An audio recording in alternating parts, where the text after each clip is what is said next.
Yun, ako nga pala si Kyle Irving o may page ako na Batang Kalye, kilala akong Kyle Irving. Yan. So, ang real name ko nga pala ay Dalandre Inco, 16 years old.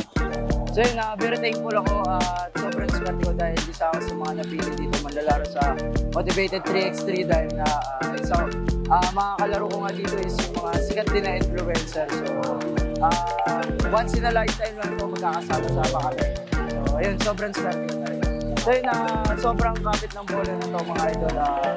Ayun, maayos siyang gamitin and sobrang smooth niya kasi ayun, sakto-sakto talaga yung spalding para sa mga 3x3 lalo na sa program na to, Motivated 3x3. Ayun, maraming salamat nga pala sa mga sumusuporta sa akin dyan. Lalo sa mga nagpa-follow ng page ko, mga subscriber ko. And ayun, thank you rin sa suporta niyo sa araw-araw mga idol. So yun, follow nyo nga pala ang Spalding sa kanilang Facebook and follow nyo na rin sila sa kanilang TikTok account. So ayun, #TatakSpalding.